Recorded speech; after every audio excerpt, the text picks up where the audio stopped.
नमस्कार मित्रों, पूजा पाठ और कथाएं चैनल में आप सभी का हार्दिक स्वागत है। आज हम दुर्गा सप्तशती के 12वें अध्याय फल स्तुति का श्रवण करेंगे। श्री गणेशाय नमः। जय माता दी। देवी दुर्गा का ध्यान। मैं 3 नेत्रों वाली देवी दुर्गा का ध्यान करती हूँ। उनके श्री अंगों की प्रभा बिजली के समान है। वे सिंह के कंधे पर बैठी हुई भयंकर प्रतीत होती हैं। हाथों में तलवार और ढाल लिए अनेक कन्याएं उनकी सेवा में खड़ी हैं। वे अपने हाथों में चक्र, गदा, तलवार, ढाल, बाण, धनुष, पास और तर्जनी मुद्रा धारण किए हुए हैं।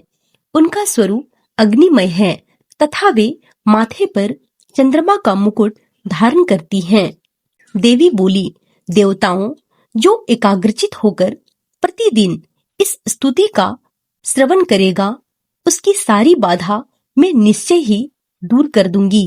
देवी बोली, देवताओं, जो एकाग्रचित होकर प्रतिदिन इन स्तुतियों से मेरा स्तवन करेगा, उनकी सारी बाधाएं मैं निश्चित ही दूर कर दूंगी।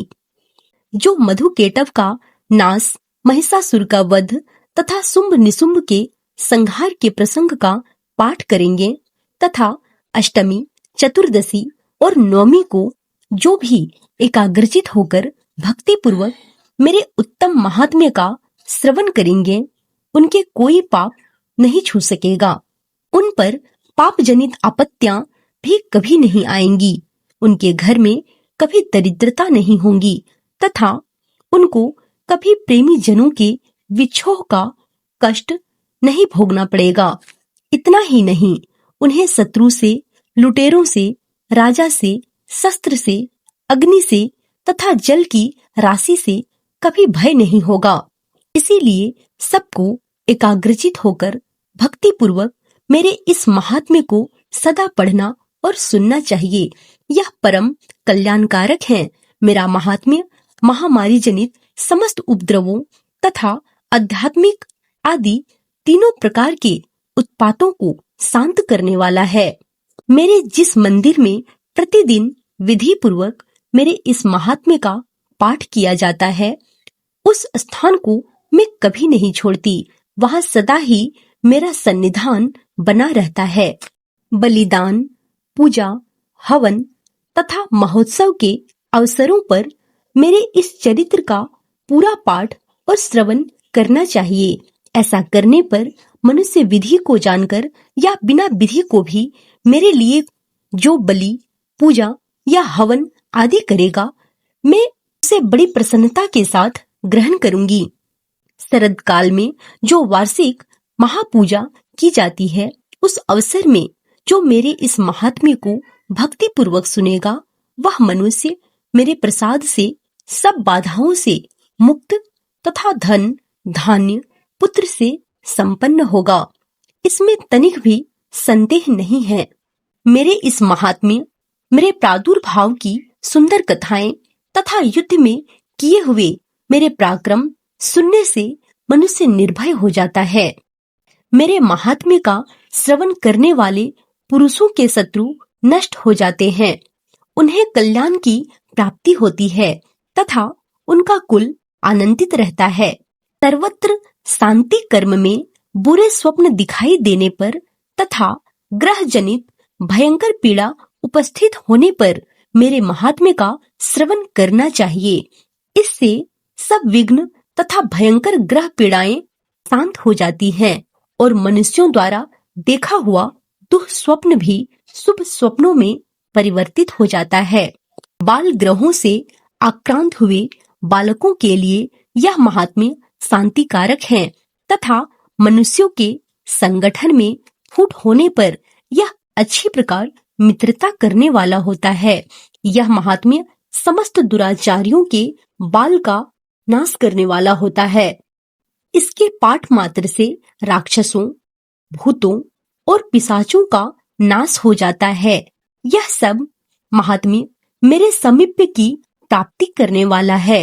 पशु, पुष्प, अर्घ्य धूप, दीप, गंध आदि उत्तम सामग्रियों द्वारा पूजन करने से, ब्राह्मणों को भोजन कराने से, हवन करने से, प्रतिदिन अभिषेक करने से, नाना प्रकार के अन्य भोगों का अर्पण करने से तथा दान देने आदि से 1 वर्ष तक जो मेरी आराधना की जाती है और उससे मुझे जितनी प्रसन्नता होती है, उतनी प्रसन्नता मेरे इस उत्तम चरित्र का एक बार श्रवण करने मात्र से हो जाती है। इस महात्म्य श्रवण करने पर पापों को हर लेता है और आरोग्यता प्रदान करता है। मेरे प्रादुर्भाव का कीर्तन समस्त भूतों से रक्षा करता है तथा मेरा युद्ध विषयक चरित्र दुष्ट दैत्यों का संहार करने वाला है। इसके श्रवण करने पर मनुष्यों को शत्रु का भय नहीं रहता।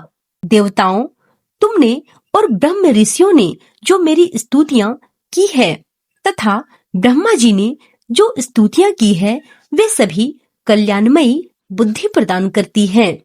वन में, सूने मार्ग में अथवा दावानल से घिर जाने पर, निर्जन स्थान में, लुटेरों के दांव में पड़ जाने पर या शत्रुओं से पकड़े जाने पर अथवा जंगल में सिंह, व्याघ्र या जंगली हाथियों के पीछा करने पर, कुपित राजा के आदेश से वध या बंधन के स्थानों में ले जाए जाने पर अथवा महासागर में नाव पर बैठने के बाद भारी तूफान, नाव के डगमग होने पर और अत्यंत भयंकर युद्ध में शस्त्रों का प्रहार होने पर अथवा वेदना से पीड़ित होने पर, सभी भयानक बाधाओं के उपस्थित होने पर जो मेरे इस चरित्र का स्मरण करता है, वह मनुष्य संकट से मुक्त हो जाता है।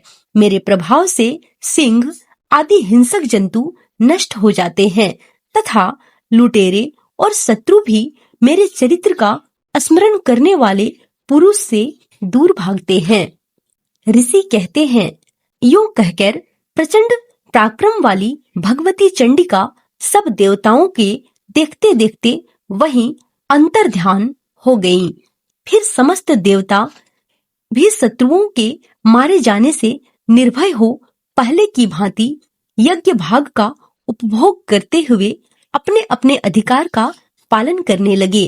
संसार का विध्वंस करने वाले महाभयंकर अतुल पराक्रमी देव शत्रु शुंभ तथा महाबली निशुंभ के युद्ध में देवी द्वारा मारे जाने पर शेष दैत्य पाताल लोक में चले आए।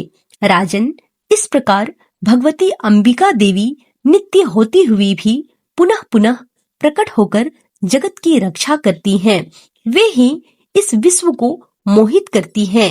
वे ही जगत को जन्म देती हैं तथा वे ही प्रार्थना करने पर संतुष्ट होकर विज्ञान एवं समृद्धि प्रदान करती हैं। राजन, महाप्रलय काल के समय महामारी का स्वरूप धारण करने वाली वे महाकाली ही इस समस्त ब्रह्मांड में व्याप्त हैं। वे ही समय समय पर महामारी होती हैं और वे ही स्वयं अजन्मा होते हुए भी सृष्टि के रूप में प्रकट होती हैं। वे सनातनी देवी ही समय अनुसार संपूर्ण भूतों की रक्षा करती हैं। मनुष्यों के अभ्युदय के समय ही वे घर में लक्ष्मी रूप में स्थित हो उन्नति प्रदान करती हैं और वे ही अभाव के समय दरिद्रता बनकर विनाश का कारण होती हैं। पुष्प, धूप और गंध आदि से पूजन करके उनकी स्तुति करने पर वे धन, पुत्र, धार्मिक बुद्धि तथा उत्तम गति प्रदान करती हैं। इस प्रकार श्री मार्कंडेय पुराण में सावर्णिक मनवंतरी की कथा के अंतर्गत देवी महात्म्य में फल स्तुति नामक 12वां अध्याय पूरा हुआ।